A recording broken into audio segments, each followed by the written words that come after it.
Bismillahirrahmanirrahim. Assalamualaikum warahmatullahi wabarakatuh. Waalaikumsalam warahmatullahi wabarakatuh. Alhamdulillah, alhamdulillahi rabbil alamin. Wa bihi nasta'in ala umurid dunya waddin. Wa sallallahu wa sallam ala sayyidina Muhammadin khatamin nabiyyin wa ala alihi wa sahbihi ajma'in. Subhanaka la ilma lana illa ma 'allamtana innaka antal alimul hakim. Wa tub 'alaina innaka antat tawwabur rahim. Rabbi shrah li sadri wa yassir li amri wahlul 'uqdatam min lisani yafqahu qawli wasaddid lisani wahdi qalbi bijahin nabi wa sahbi wal ali nawaina ma nawahu aslafuna salihun.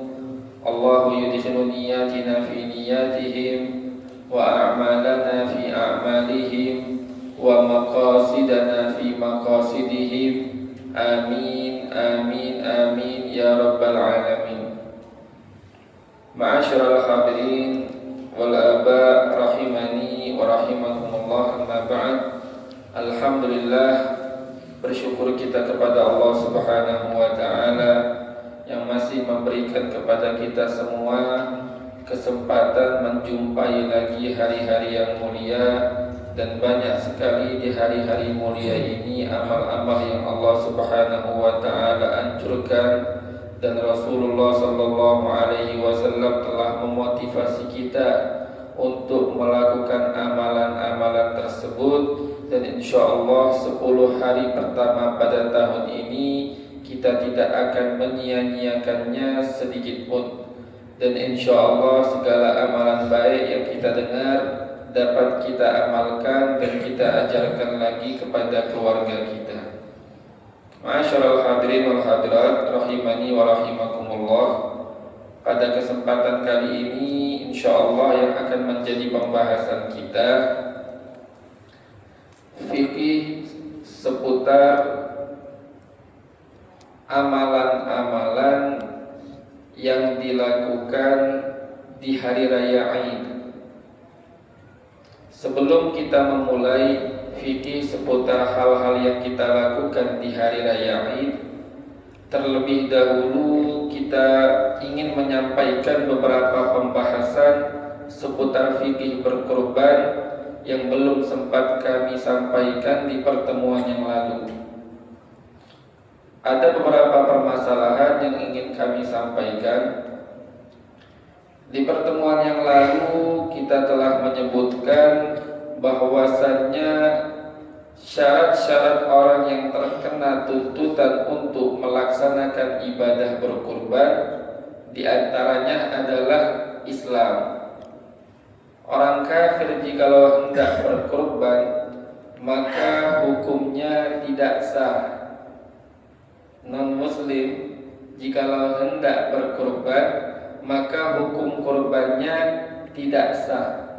Nah, terus gimana? Ini kakak tingkat kita atau rekan kerja kita betul-betul serius hendak memberikan sapi atau kambing untuk umat-umat Islam. Jalan keluarnya, bimbing dia, usahakan pemberian ini bukan atas nama kurban. Usahakan atas nama hadiah atau nama sedekah. Itu baru sah. Sah atas nama sedekah, sah atas nama hadiah, bukan atas nama ibadah kurban. Atau boleh juga dengan cara ajarkan dia untuk menyedekahkannya terlebih dahulu kepada salah satu muslim atau muslimat. Kemudian muslim dan muslimat atas nama dirinya sendiri berkorban. Jadi ada dua cara. Cara yang pertama, usahakan dia memberikan atas nama hadiah atau sedekah untuk muslimin dan muslimat. Itu boleh dan sah. Cara kedua, usahakan boleh pilih cara yang kedua, usahakan dia memberikan terlebih dahulu kepada salah satu muslim atau muslimat atas nama hadiah atau sedekah. Kemudian si muslim tadi atau si muslimat tadi dia berkorban atas nama dirinya sendiri, bukan atas nama non-muslim tadi. Nah, ini jalan keluar untuk kasus-kasus yang sering terjadi. Non-muslim memberikan sapi atau kambing, ingin ikut andil dalam ibadah korbannya muslimin dan juga muslimat. Kemudian hal kedua yang ingin kami sampaikan juga, di pertemuan yang lalu kami menyampaikan bahwasannya syarat sah ibadah kurban, hewannya harus sudah memiliki umur yang cukup. Sapi genap 2 tahun, unta genap 5 tahun, kambing domba genap 1 tahun, atau boleh belum sampai 1 tahun jikalau gigi susunya sudah rontok. Kalau kambing kacang usianya harus genap 2 tahun. Nah, yang sering ditanyakan, gimana kita, apakah kita harus mencari tahu berapa umur hewan yang hendak kita kurbankan ini? Apakah atau cukup dengan pemberitahuan sang penjual, oh ini sudah cukup umur untuk berkorban? Nah, jawabannya cukup kabar dari penjual. Jikalau hewan yang dia jual memang lahir di tempat dia, cukup. Tapi jikalau hewan tersebut tidak lahir di tempat dia, atau dianya ngambil dari orang lain, dia juga beli dari orang lain, kemudian menjualkannya lagi, itu tidak cukup dengan ucapan penjual. Kita harus mengambil ucapan orang yang faham. Kalau penjualnya faham, alhamdulillah, faham dan dapat dipercaya, alhamdulillah. Namun jikalau penjualnya juga tidak faham, kita harus mengikuti pendapat pakar, orang yang mengerti tentang usia hewan-hewan tersebut. Oh, kalau ada pakar bilang, oh ini sudah cukup, ya sudah. Atau dengan pengetahuan kita sendiri, cukup. Jikalau kita memang pakar, kita paham dengan usia hewan ternak. Nah, ini untuk permasalahan usia. Kemudian ada juga permasalahan yang ketiga yang ingin kami sampaikan. Sebenarnya mungkin sudah kami sampaikan, tapi ingin dipertegas lagi. Pincang parah itu termasuk cacat. Pincang kalau sedikit tidak masalah. Pincang parah patokannya adalah jikalau hewan tersebut jalan bareng sama hewan-hewan sejenisnya ke ladang, dia bakal sangat nampak keterlambatannya. Nampak, oh telat itu, teman-temannya sudah sampai lebih dahulu. Ini pincang parah. Tapi kalau andai kata pincangnya sedikit, dia sampai ke ladang, kalau jalan bareng-bareng itu sama-sama, waktunya sama, itu pincang sedikit tidak masalah, tidak dianggap cacat. Nah, yang paling terpenting, pincang parah walaupun disebabkan oleh pembaringan yang kasar, ketika hendak disembelih hewan tersebut, itu dianggap tetap cacat. Makanya sistem pembaringannya usahakan dengan teliti, dengan keahlian. Atau kalau ingin menggunakan alat pembaringan khusus di zaman sekarang sudah banyak, boleh. Dan juga pembaringan itu memang dianjurkan dalam syariat. itu diusahakan di tempat yang tidak keras dan kasar, di tempat yang agak lembut, agar hewan tersebut tidak kesakitan ketika dibaringkan. Itu bimbingan dari syariat dalam sistem pembaringan hewan. Kemudian juga permasalahan yang keempat yang ingin kami sampaikan juga masih dalam fikih kurban.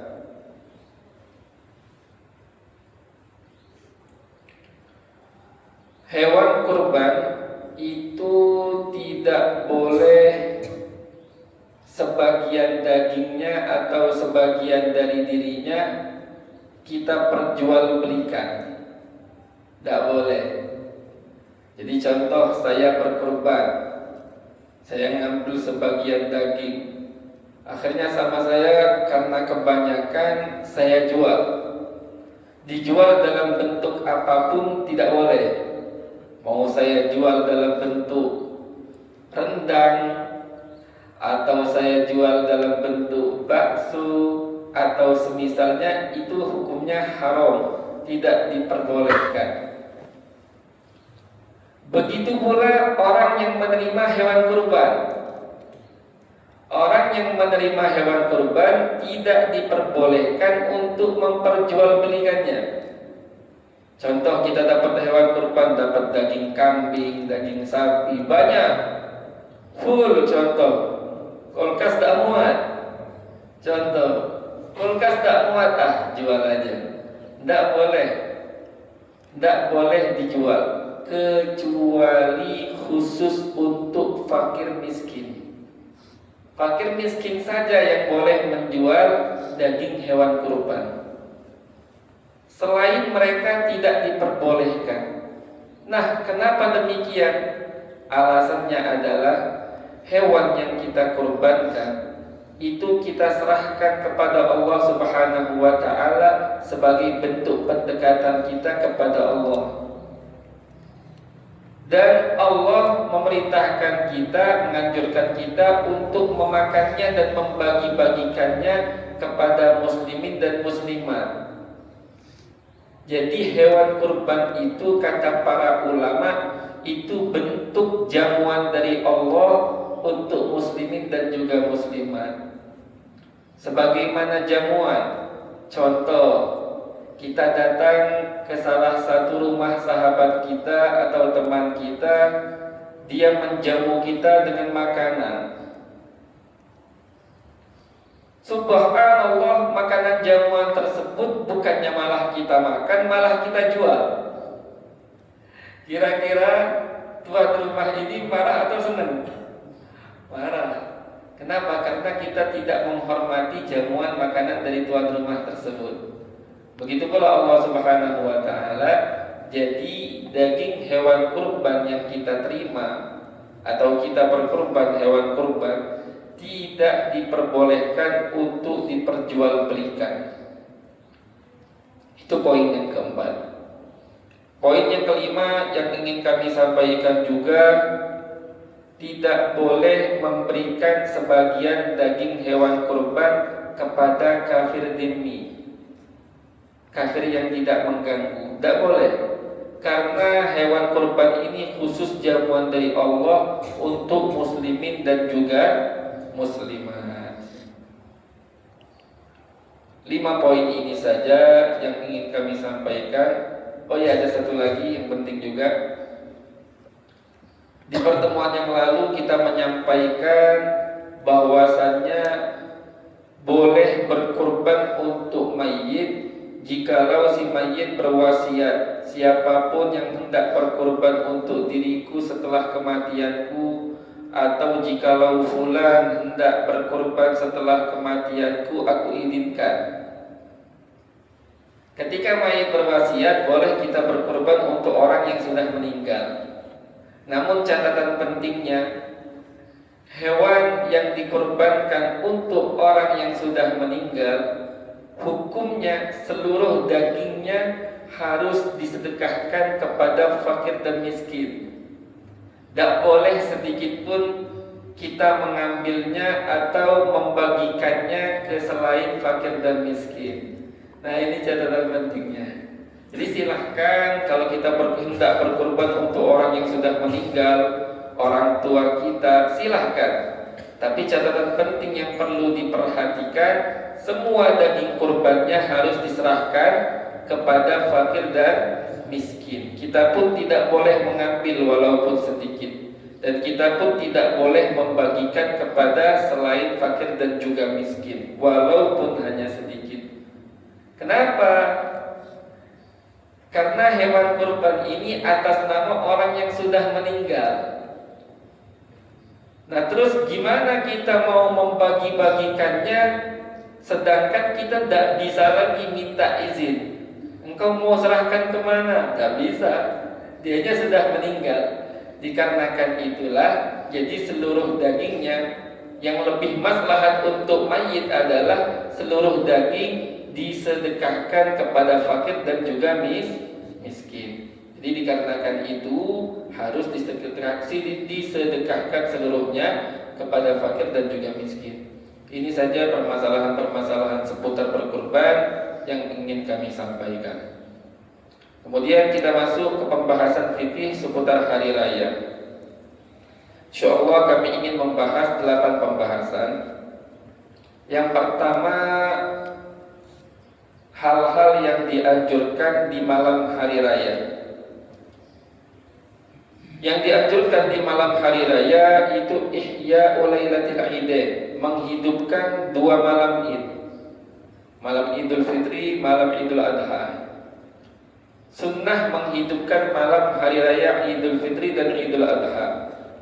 Disebutkan di dalam hadis, fadilah orang yang menghidupkan 2 malam Id Fitri dan Idul Adha, ahyallahu qalbahu yauma tamutul qulub. Orang tersebut akan Allah hidupkan hatinya di hari kiamat, yang mana di hari tersebut banyak hati-hati yang mati. Para ulama mereka memahami hadis ini, maksudnya hatinya akan dihidupkan oleh Allah Subhanahu wa taala di hari kiamat kelak nanti adalah Allah Subhanahu wa taala akan menyelamatkan hamba tersebut, dan Allah Subhanahu wa taala akan menjaga hamba tersebut ketika wafat. Dia tidak akan wafat melainkan dalam keadaan husnul khatimah. Ada pendapat ulama yang mengatakan Allah jaga dirinya dari kematian hati orang tersebut insya Allah tidak akan tertutupi dengan kepenuhan rasa cinta dunia. Insya Allah cinta dunia tidak mengalahkan kecintaannya terhadap akhirat jikalau seorang hamba menghidupkan malam hari raya dengan ibadah kepada Allah. Dan juga disebutkan di dalam hadis lain, man ahyal layalil khamsa wajabat lahul jannah. Barang siapa yang menghidupkan 5 malam, maka wajib baginya surga Allah. Pertama, Lailatul Tarwiyah, malam ke-8 Dzulhijjah. Insyaallah nanti malam. Itu malam Tarwiyah, sunnah untuk dihidupkan. Kemudian Walailatul Arafah, malam 9 Dzulhijjah, esok lusa. Esok. Jadi 3 malam berturut-turut dari sekarang ini, itu sunnah untuk dihidupkan. Malam Tarwiyah, terus kedua malam Arafah, yang ketiga Lailatul Nahar, malam hari raya Idul Adha, yang keempat malam Lailatul Idul Fitri, kemudian yang kelima malam nisfu Sya'ban. Barang siapa yang menghidupkan 5 malam ini, maka wajib baginya surga Allah Subhanahu wa ta'ala. Dan juga disebutkan oleh sahabat Sayyidina Abdullah bin Umar bahwasannya malam hari raya Id termasuk dari 5 malam yang Allah Subhanahu wa ta'ala tidak akan menolak doa apapun dari hambanya selagi doa tersebut tidak berkaitan dengan maksiat. Insya Allah doa apapun akan dikabulkan oleh Allah Subhanahu wa ta'ala. Para salaf-salaf soleh, mereka jikalau punya hajat, punya keperluan yang sangat mendesak, yang sangat mereka harapkan terpenuhi hajat tersebut, mereka simpan. Mereka tunggu waktu-waktu mulia yang Allah pasti ijabah doa. Mereka minta kepada Allah di waktu-waktu tersebut. Nah, ini kesempatan bagi kita. Malam hari raya Idul Adha adalah malam yang pasti diijabah oleh Allah Subhanahu wa ta'ala doa-doa hambanya, muslim dan juga muslimah. Makanya dikarenakan itu, karena sangatlah agung malam hari raya Idul Fitri dan Idul Adha, Sayyidina Ali bin Abi Thalib, beliau menghabiskan malam-malam tersebut penuh dengan beribadah kepada Allah. Jadi kesunahan pertama di malam hari raya Idul Adha itu menghidupkan malam tersebut dengan ibadah. Nah, untuk menghidupkan malam itu ada 3 tingkatan. Tingkatan paling rendah, sholat isya berjamaah, sholat subuh berjamaah. Itu tingkatan paling rendah. Tingkatan kedua, menghidupkan lebih dari setengah malam. Tingkatan yang paling hebat, menghidupkan sepanjang malam dengan beribadah kepada Allah Subhanahu wa ta'ala. Lalu bagaimana cara menghidupkan malam-malam tersebut? Bebas dengan jenis ibadah apapun, dengan sholat, baca Al-Quran, doa, istighfar, membaca wirid, membaca zikir, dan lain-lainnya. Namun di malam hari raya Id, ibadah yang paling afdal adalah al-iktsaru minat takbir, memperbanyak baca takbir. Itu afdal ibadah. Kenapa? Karena itu adalah waktu syiarnya takbir. Jadi paling afdal hidupkan malam hari raya dengan memperbanyak takbir. Usahakan minimal 100. Bisa insya Allah minimal 100. Masa hanya 10 saja bertakbir di malam hari raya kita tidak mampu. Usahakan minimal 100. Jikalau lebih banyak lagi, lebih bagus jikalau kita bisa menghidupkan sepanjang malam dengan kita bertakbir dan melakukan macam-macam jenis ibadah. Kemudian kita masuk ke pembahasan yang kedua, permasalahan tentang takbir. Di hari raya disunahkan takbir. Nah, perlu diperhatikan, di hari raya Idul Fitri itu yang disunahkan hanya takbir mursal. Di hari raya Idul Adha disunahkan 2 takbir, takbir mursal dan takbir muqayyad. Takbir mursal adalah takbir yang tidak terikat dengan sholat. Kalau di Idul Fitri, takbir mursal itu waktunya dimulai dari malam ketika terbenam matahari, masuk malam hari raya, mulai dari situ disunahkan takbir. Terus sepanjang waktu sampai imam takbiratul ihram, sholat. Takbir mursal di sholat Id sudah, itu saja. Kalau dalam sholat Idul Adha, kalau dalam hari raya Idul Adha itu ada 2 takbir. Takbir mursal waktunya sama, tidak terikat dengan waktu sholat, tidak terikat dengan pelaksanaan sholat. Itu dimulai dari terbenam matahari masuk malam hari raya Idul Adha sampai imam takbiratul ihram sholat Idul Adha. Itu takbir mursal. Nah, dalam Idul Adha ada tambahan kesunahan lain, namanya takbir muqayyad. Sama bentuk takbirnya, cuman takbir muqayyad ini terikat dengan sholat. Habis sholat takbir, itu takbir muqayyad, baik sholat fardu atau sholat sunnah. Nah, ini kapan masuk waktunya? Ini waktunya lebih panjang, mulai dari subuh hari Arafah. Mulai dari subuh hari Arafah, tanggal 9 Zulhijjah, hari Selasa insya Allah. Mulai Selasa subuh esok nanti, Selasa subuh, habis sholat subuh, sunnah kita bertakbir. Itu namanya takbir muqayyad. Setiap habis sholat takbir, sholat fardu atau sholat sunnah. Kapan batas akhir waktunya?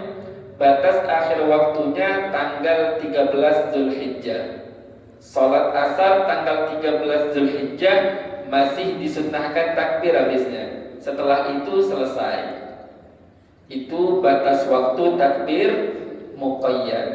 Jadi kalau kita mau simpulkan, dalam salat Idul Fitri hanya ada takbir mursal. Dalam salat Idul Adha, dalam hari raya Idul Adha, ada takbir mursal, ada takbir muqayyad. Nah, di antara ketiga takbir ini, yang nomor satu paling afdol itu takbir muqayyad. Takbir setelah sholat itu nomor satu paling afdol. Yang nomor dua paling afdol takbir mursal di hari raya Idul Fitri. Urutan nomor tiga takbir mursal di hari raya Idul Adha. Nah, tapi sayang, seribu sayang, kita ini banyak di Indonesia kurang memperhatikan takbir muqayyad. Padahal takbir muqayyad itu takbir yang paling afdol dan dibaca dengan suara yang lantang, suara yang keras. Habis subuh nanti itu hari Selasa itu takbir yang paling afdol, takbir muqayyad. Habis salam takbir Allahu Akbar, Allahu Akbar, Allahu Akbar. Bacaan takbirnya sama, baik takbir mursal ataupun takbir muqayyad. Yang sering menjadi permasalahan, terkadang kita sudah tahu hukum, tapi karena kita belum membiasakan diri untuk membaca amalan ini, atau sangat jarang mendengar takbiran sebelum malam hari raya Idul Adha, jadi kita agak sedikit berat. Padahal apa salahnya selagi kita benar, kita sampaikan dan kita amalkan. Kita sampaikan dan kita amalkan. Dan jikalau kita bertakbir, orang lain meniru kita, setiap kali orang yang meniru kita ataupun meniru orang yang meniru kita, kita terus mendapatkan pahala. Jadi takbir muqayyad ini jangan sampai kita sia-siakan. Insya Allah setiap habis sholat mulai hari Selasa kita amalkan, insya Allah. Karena ini takbir muqayyad ini takbir yang paling afdol. Nah, takbir muqayyad kan takbir yang terikat dengan sholat. Setelah kita sholat, kita mulai dengan zikir sholat terlebih dahulu atau dengan takbir muqayyad dulu? Sunnahnya dahulukan takbir muqayyad dulu. Jadi habis salam, Assalamualaikum warahmatullahi, Assalamualaikum warahmatullahi, Allahumma antas salam nanti, Allahumma antas salam minkas salam, atau dikit-dikit yang lain nanti. Terlebih dahulu takbiran dulu. Allahu Akbar, Allahu Akbar, Allahu Akbar, walillahil hamd. Selesai, baru Allahumma antas salam minkas salam wa ilaika ya'udus salam wa hayyina rabbana bis salam. Baru kemudian kita membaca zikir salat.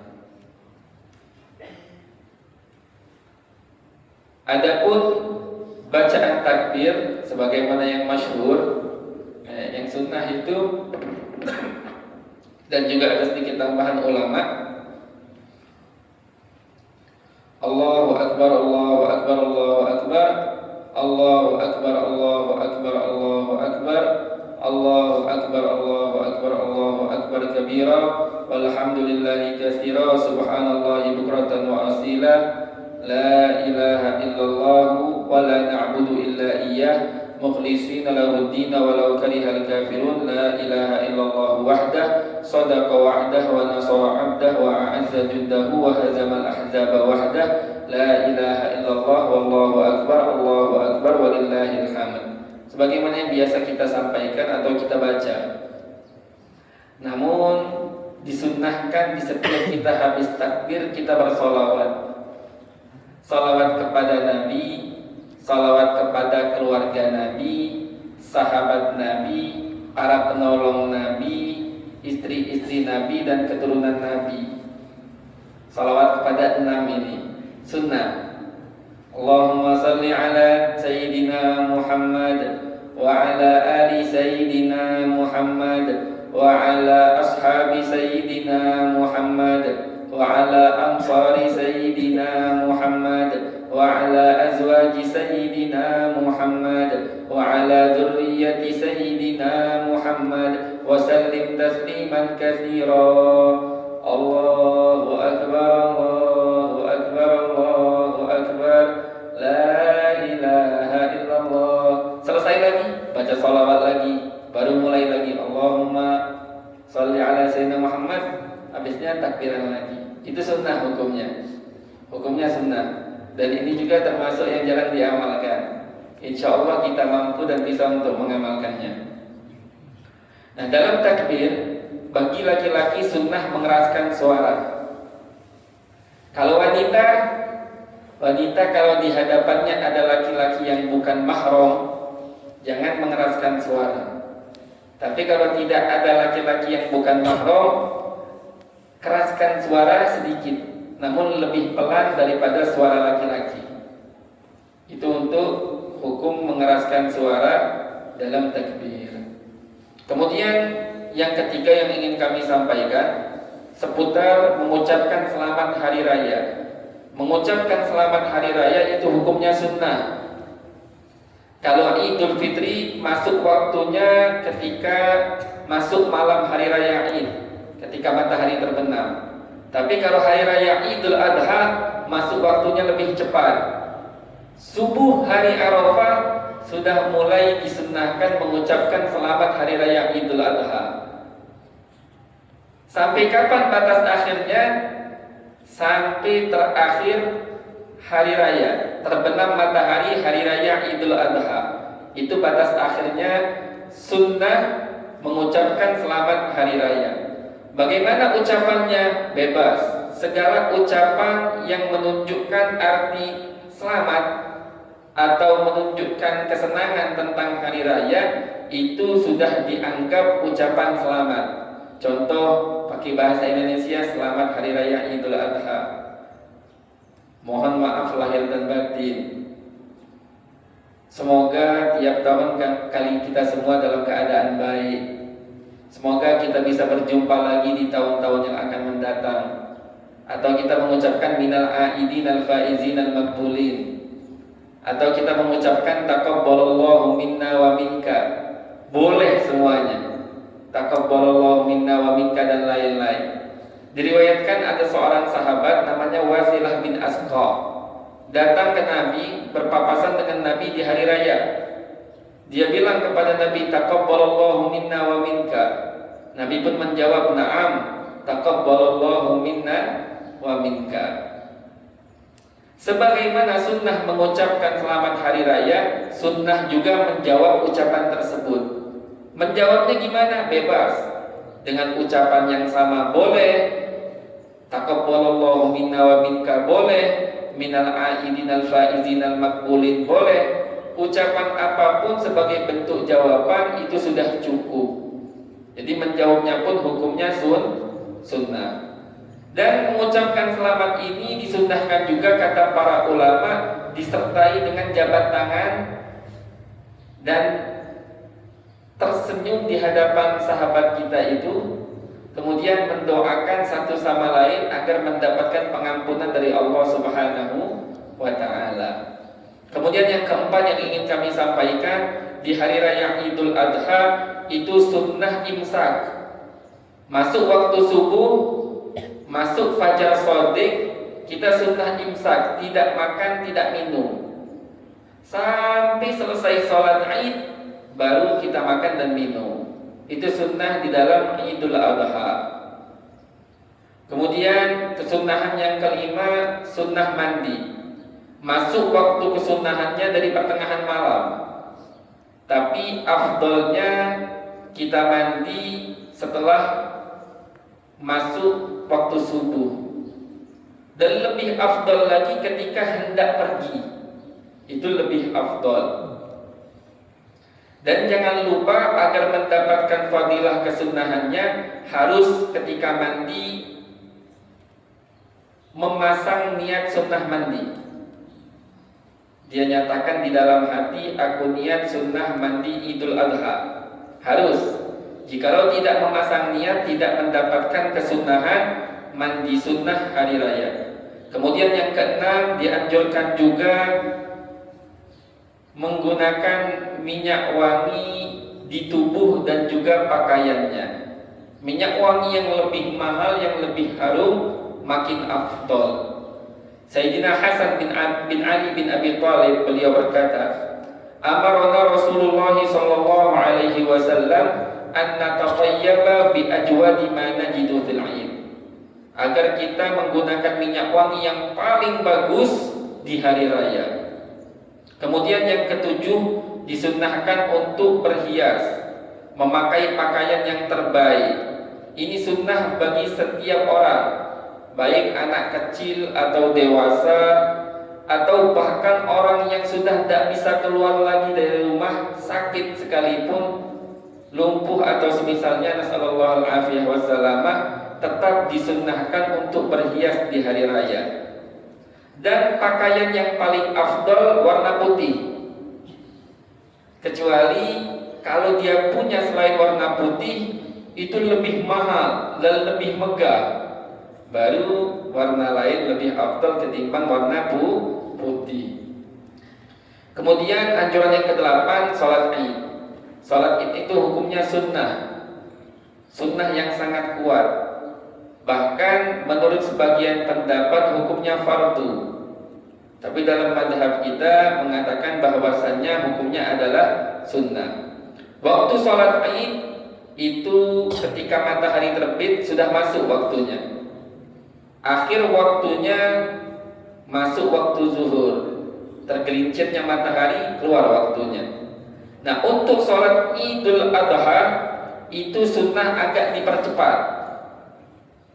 Ketika matahari terbit sudah naik satu tombak, kurang lebih 16 menit, itu sudah mulai sholat sunnahnya.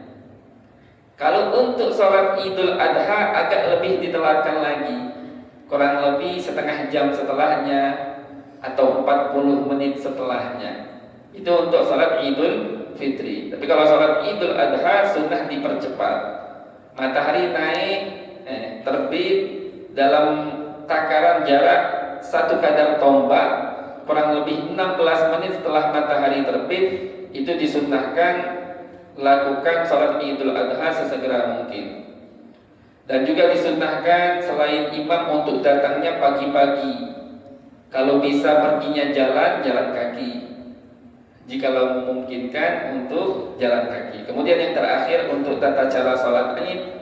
Sholat id, usolli sunnata idil adha raka'ataini. Kalau imaman, kalau makmuman lillahi ta'ala, takbir Allahu Akbar, baca doa iftitah dulu, Allahu Akbar kabira walhamdulillahi katsira subhanallahi bukratan wa asila, baca doa iftitah. Kemudian sunnah takbir sebanyak 7 kali. Takbiratul ihram tidak masuk hitungan. Kemudian sunnah takbir 7 kali, Allahu Akbar, subhanallah walhamdulillah wa la ilaha illallah akbar. Sunnah baca zikir ini, subhanallah walhamdulillah wa la ilaha illallah akbar, Allahu Akbar, Allahu Akbar, sampai 7 kali. Habisnya a'udzubillahi minasyaitonir rajim, bismillahirrahmanirrahim. Sunnah dibaca dengan suara yang keras. Nah, takbir ini jikalau imam tidak bertakbir, makmum bagusnya tidak takbir. Jikalau imam tidak melakukan sunnah takbir 7 kali, lupa imamnya contoh, makmumnya sunnah tidak takbir sendiri, sudah ikutin imam. Jikalau dia mau takbir sendiri boleh, sah sholatnya, namun lebih baik untuk mengikuti imam. Atau jikalau imamnya kurang takbirnya, ikuti imam, jangan kita tambah. Sunnahnya seperti itu. Atau imamnya kelebihan takbirnya, sudah kita ikuti, ikut nambah, tidak masalah, tidak membatalkan sholat.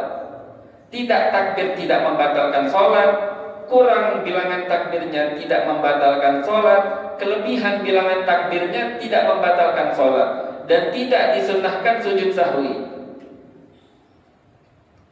Rakaat pertama takbir 7 kali. Rakaat kedua setelah berdiri dari sujud, Allahu Akbar, diam sejenak, habisnya takbir 5 kali. Allahu Akbar, Allahu Akbar. Antara takbir ke takbir baca subhanallah walhamdulillah wa la ilaha illallah wallahu akbar. Kemudian selesai imam khutbah.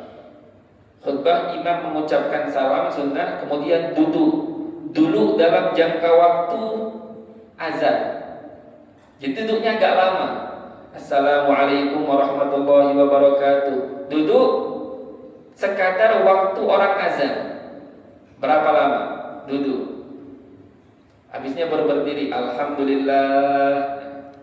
Kemudian imam khutbah. Di khutbah pertama sunnah di awal takbir 9 kali. Di khutbah kedua sunnah di awal takbir 7 kali. Dan juga di tengah-tengah khutbah sunnah memperbanyak takbir imam. Imam sunnah di tengah-tengah khutbah memperbanyak takbir. Makanya sering kita dengar ketika orang khotib Idul Fitri atau Idul Adha, awal sudah takbir, tengah takbir lagi. Allahu Akbar, Allahu Akbar, Allahu Akbar walillahil hamd. Itu sunnah hukumnya. Dan masih banyak lagi hukum-hukum fikih seputar permasalahan hari raya Idul Fitri dan juga Idul Adha. Semoga apa yang kita sampaikan dapat diamalkan dan bermanfaat untuk diri kita dan juga keluarga kita dan seluruh orang yang kita cintai. Dan insya Allah barang siapa yang pengen puasa dipersilahkan, itu disunnahkan. Malam ini sudah disunnahkan untuk menghidupkan malamnya dengan ibadah. Besok hari Tarwiyah, besok lusa hari Arafah, hari Rabu adalah hari raya Idul Adha. InsyaAllah Allah subhanahu wa ta'ala memberkahi kita semua. Amin, amin ya rabbal alamin. Sebelum kami tutup, kalau ada yang punya pertanyaan dipersilakan.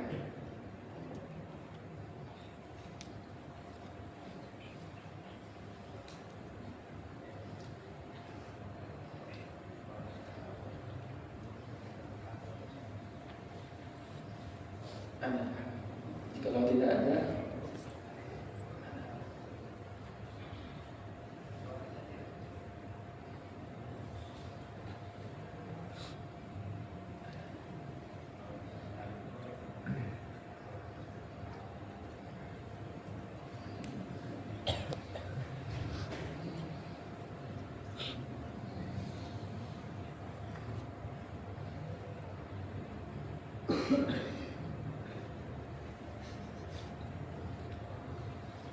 kalau tidak ada, kita tutup majelis kita hari ini. Bismillahirrahmanirrahim.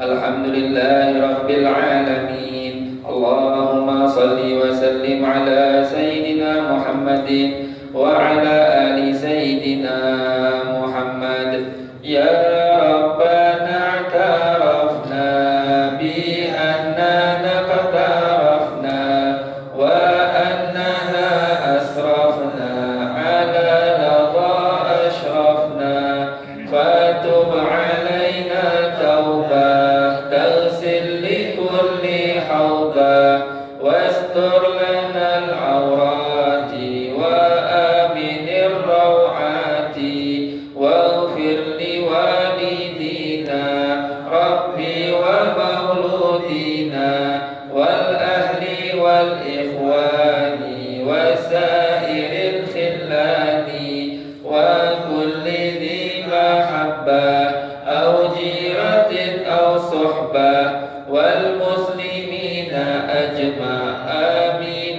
rabbi asma' fadlan wa judan manna la biktisabin minna bil mustafa rasuli nahda bi kulli suli bil mustafa rasuli nahda bi kulli suli salla wa sallam rabbi alaihi 'adal habbi wa alihi wa sahbi 'idada tashis suhbi walhamdu lil ilahi fil bad'i wat tanahi. Subhanakallahumma wa bihamdika asyhadu an la ilaha illa anta astaghfiruka wa atubu ilaik. Wa sallallahu ala sayyidina Muhammadin wa ala alihi wa sahbihi wa sallam walhamdulillahi rabbil alamin. Hakadha minni wal afu minkum. Wassalamu alaikum warahmatullahi